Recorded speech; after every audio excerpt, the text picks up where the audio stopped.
साथियों नमस्कार और आप देख रहे हैं कांडी बनारसी में आपका स्वागत है। बनारस सहित पूरे प्रदेश में बहन मायावती का जन्मदिन बहुत उत्साह के साथ मनाया गया है और जिस तरीके से बनारस के कटिंग मेमोरियल में जिस तरीके से जन सैलाब उभरा, हम बात करेंगे कि विधानसभा चुनाव को लेकर किस तरीके से बसपा ने आज बिगुल फूंका है। ये बताइए कि किस तरीके से आज आप लोगों ने काम किया है बहन मायावती के जन्मदिन पर। पहले तो माननीय बहन जी के जन्मदिन के आज शुभ अवसर पर पूरे आपके चैनल मीडिया को मेरे तरफ से बधाई धन्यवाद। हम बहुजन समाज पार्टी के मुख्य मंडल प्रभारी मिर्जापुर वाराणसी आज माननीय बहन जी के जन्मदिन को हम लोगों ने धूमधाम से मनाया।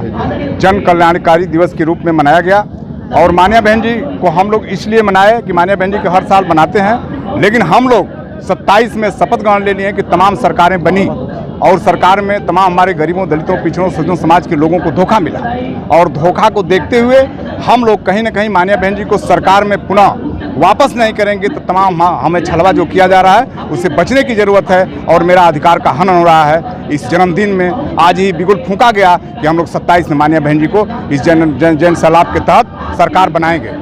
भारतीय जनता पार्टी के आंधी में बसपा कहीं दिख नहीं रही है, फिर कैसे का आप लोग कह रहे हैं कि दावा ठोक रहे हैं कि 27 में आप सरकार बनाएंगे। भारतीय जनता पार्टी की आधी कहाँ दिखाई पड़ रही है? मीडिया को बोले कि आधी दिखाई पड़ रही है, यहाँ जन सैलाब मेरे पास है और भारतीय समाज पार्टी आधी कहाँ दिखा रही है? भाई जन सैलाब हम लेके चल रहे हैं, आधी दिखाने सरकार बना लेगी। अरे माननीय बहन जी ने 17 में बोली कि अगर 2017 में माननीय बहन जी ने कहा कि ईवीएम द्वारा चोरी नहीं किया गया होता तो भारतीय समाज पार्टी और तमाम दल के लोगों को समझ में आ गया होता। कहाँ है आज भारतीय समाज पार्टी? हमारे सामने माननीय बहन जी की एक ट्वीट पर और एक इस विचारधारा पर और माननीय बहन जी की रैली पर जो है कि ये साबित माननीय बहन जी ने कर दिया कि पूरे देश और प्रदेश में अगर कोई सरकार बनाने की हैसियत में है तो माननीय बहन जी है। ये बताइए कि क्या मुद्दे होंगे, क्योंकि जिस तरीके से समाजवादी पार्टी पीडीए के फार्मूले पे हर समाज को जोड़ने का काम भी कर रही है।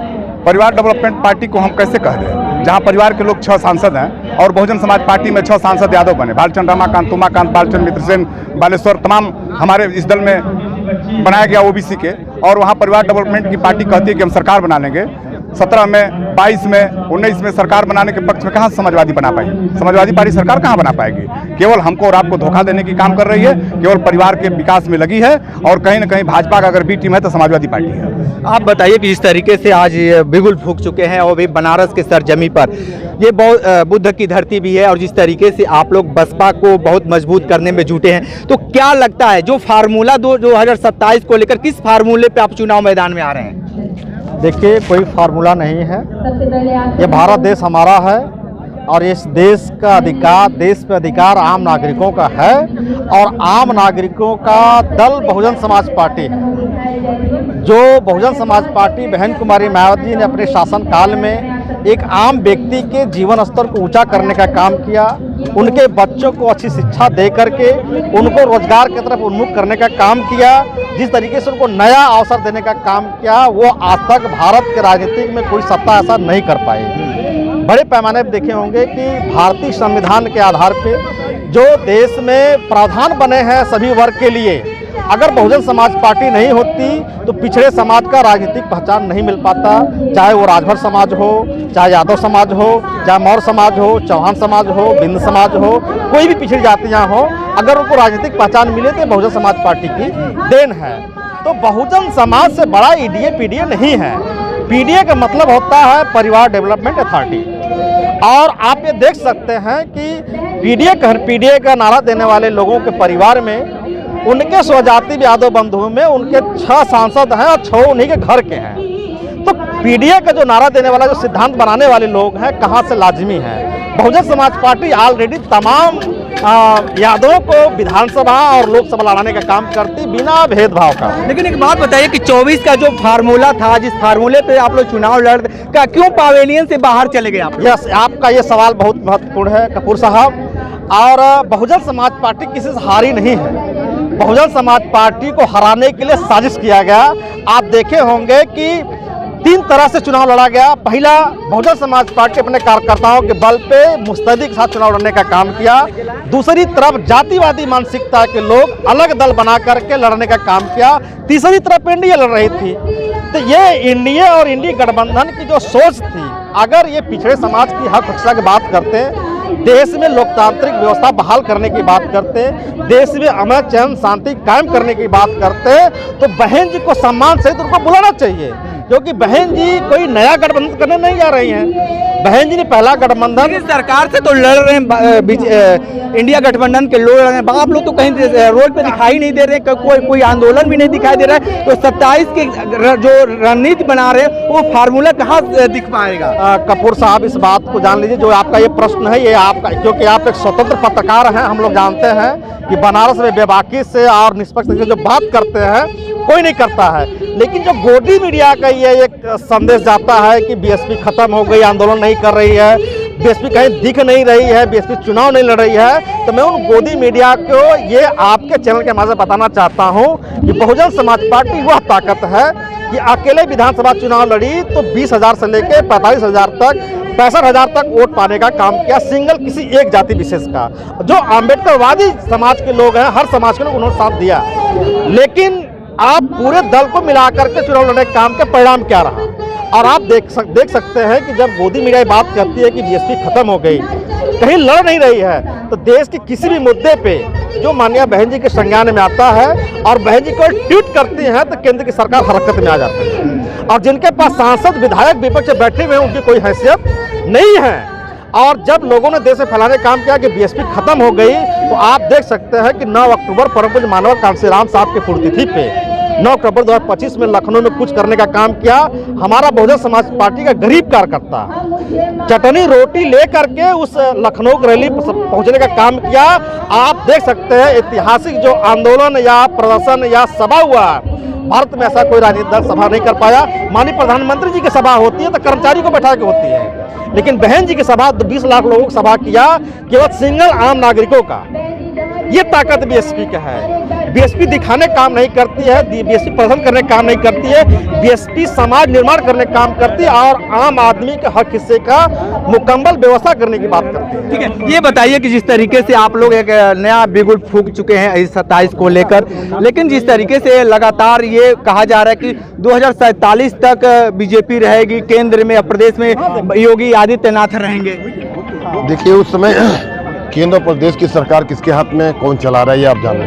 वो तो 3000 तक भी करेंगे हम रहेंगे, मुंह से कहना और धरातल पर उतरना अलग बात है।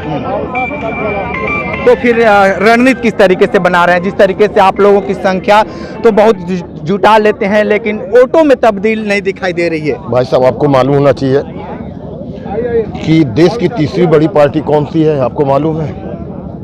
देश की सबसे बड़ी तीसरी पार्टी, जो भारत का निर्वाचन आयोग कहता है कि देश की तीसरी सबसे बड़ी पार्टी बहुजन समाज पार्टी, ये बिना वोटों से हो गई है, कहीं दिखने से नहीं हो गई। मैं आपसे पूछना चाहता हूँ, आप बताइए, आप पत्रकार महोदय हैं, आप कह रहे हैं कि बीएसपी दिखाई नहीं देती, कैसे लड़ेंगे? देश की तीसरी राष्ट्रीय पार्टी अगर कोई है, भारत में 6 राष्ट्रीय पार्टियां आपको बता दें। पहली पे भाजपा है, दूसरे पे कांग्रेस है, तीसरे पे बहुजन समाज पार्टी है और चौथे पे आपकी है आप।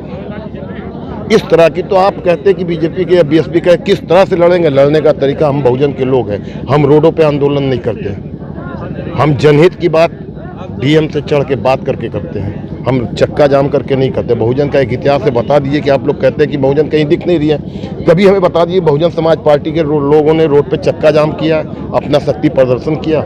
करते हैं, हम साल में 5 बार करते हैं। माननीय मसीहा कांशीराम साहब की पुण्यतिथि, परिनिर्वाण दिवस, दूसरा करते हैं उनका जन्म दिवस, और तीसरा करते हैं बाबा साहब डॉक्टर BR अम्बेडकर जी का जन्म दिवस, और चौथा करते हैं बाबा साहब का परिनिर्वाण दिवस। और विश्व विख्यात लौ महिला से परिचित आयरन लेडी बहन जी का हम लोग जन्मदिन मनाते हैं। और आयरन लेडी का मतलब समझते हैं क्या? हमने नहीं कि भारत के लोगों ने नहीं कहा, BBC ने कहा आयरन लेडी, बहन जी ने करके दिखाया। आपको एक संज्ञान में बता दे बात कि सन 95 में बहन जी के पास 66 सीट थी और बहन जी सरकार में बनी। 166 सीट थी भाजपा की 166, बहन जी की 66 सीट थी। बहन जी को समर्थन दिया, बहन जी मुख्यमंत्री बनती है। और उसी पीरियड में विश्व हिंदू परिषद के लोगों ने मथुरा में पोस्टर निकाला, बहन जी ने कहा मारो 20-20 लाठी, 20-20 लाठी मरवा के, क्योंकि बीजेपी से समर्थन ली थी बहन जी, तो उनको तो मुसलमानों को मरवाना चाहिए ना, मुसलमानों को नहीं। 20 हिंदू परिषद के लोगों को 20-20 लाठी हुआ, त्राही मान मच गया। आरएसएस बीजेपी के लोग घबरा गए। आरएसएस पूरी निश्चित पर अटल जी से लेकर कल्याण सिंह से लेकर आपके अडवाणी तक कहा कि यार मायावती जी ने ऐसा काम किया। बहन जी ने कहा मैंने मना किया था ना, नहीं माने तो 20 लाख। इसलिए बहन जी आयरन लेडी है। शेर और बकरी को एक घाट पे पानी पिलाया अगर किसी ने भारत की सरजमी पे तो मान्य बहन जी ने। और बहन जी के लिए बता दूं आपको कि कांग्रेस को जानते किसने बनाया है? कांग्रेस को बनाया मौलाना खान, मौलाना आपके पंडित जवाहरलाल नेहरू जी ने, गांधी जी ने, मौलाना अबुल कलाम आजाद जैसे तरीके लोगों ने कांग्रेस पार्टी बनाया। भाजपा को अटल जी से लेके सिंघल जी से लेके जोशी जी तक ने मिलके बनाया। लेकिन बहुजन समाज पार्टी की असली मुखिया, असली मालिक बहन जी है। उन्होंने मानवर मसीहा कांसी राम साहब के संग मेहनत करके आज देश की राष्ट्रीय पार्टी बनाने का काम अगर बहन जी ने किया, उनसे बड़ा नेता भारत की धरती पे कोई नहीं जो खुद की बेस पे अकेली राष्ट्रीय पार्टी बना दी है। ठीक है। तो साथियों आपको बता दें कि जिस तरीके से बहन मायावती के जन्मदिन पर आज शंखनाद हो चुका है। विधानसभा चुनाव 2027 को लेकर बहुजन समाज के लोगों ने अब ठान लिया है कि 2027 में बहन मायावती को मुख्यमंत्री बनाना है। आगामी चुनाव को देखते हुए जिस तरीके से ये लोग अपना बिगुल फूके हैं, ये आने वाला वक्त कितना इनके लिए कारगर साबित होगा ये तो वक्त ही बताएगा। लेकिन विशेष इंटरव्यू कर रहे थे तो हमारे साथ बने रहे कांडी बनारसी के साथ। नमस्कार।